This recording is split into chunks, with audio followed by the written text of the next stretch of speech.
So I bet you can do this one all by yourself. You're saying, Torres, this is too easy, let me do it.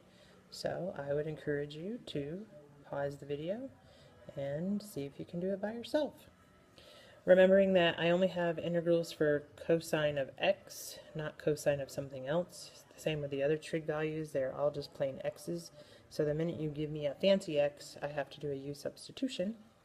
And of course du is 2/3 dx. So when I check over here, I say, oh, well, I do have the dx, but I'm going to need a 2/3 to go with it, which means I'll have to compensate by multiplying by 3/2 in front. And so then all of this piece is going to transform into a du, and I'll have 3/2 the integral, and we're going to change those bounds, and this is now u and a du. And so we come over here and we say, okay, if x is 0, that was the lower bound, then u would also be 0. So if I plug it in, I'll get 0. And if x is pi over 2,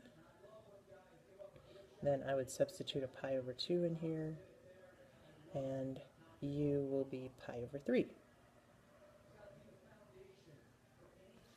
So my new boundaries are from 0 to pi over 3. Again, you could plug x back in at the end and use the original boundaries. It's just less work if I just convert the boundaries for u, and then I don't have to substitute back in. So the integral of cosine is sine.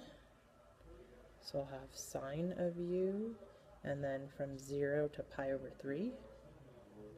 So plugging in pi over 3 first, I'll have, oops, how did that turn into a 3/3? I don't know, that looks silly.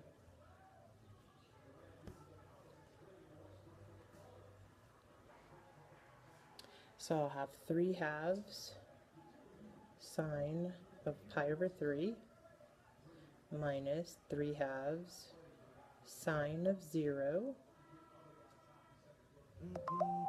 and sine of pi over 3 is √3/2, and sine of 0 is 0. So of course this is all going to be gone. So I'll end up with 3 square root of 3 over 4. I bet you did it all by yourself. Good job. If I use the properties of odd and even functions on these next ones, I can actually simplify my work a little bit. Again, it's just another strategy. So if I distribute on this, I'll have x to the 4th plus x squared.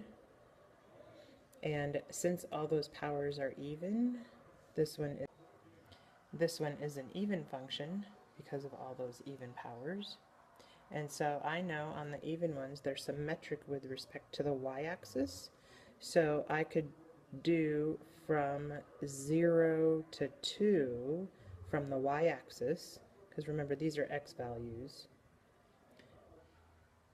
So I could do from 0, we'll put a little note here, that's from the y-axis, from 0 to 2 and then double it. Same function.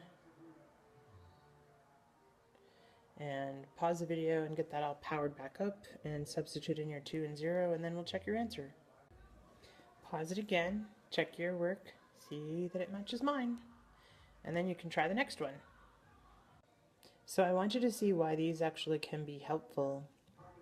I know that it's painful to multiply that all out, but on some problems I don't really have another strategy. If I tried to do a u substitution on this one, and I substituted for the stuff in the parentheses, I would need a 2x dx, and I have some of it because this is x times x, but I'm going to end up having an extra x, which means I'd have to go solve for x and then plug that in, and now I'm back to the same problem of I'm going to have something underneath a radical, so here would be u cubed, and I can't do anything to split this, so it ends up running into a problem. So I need to have some of these other strategies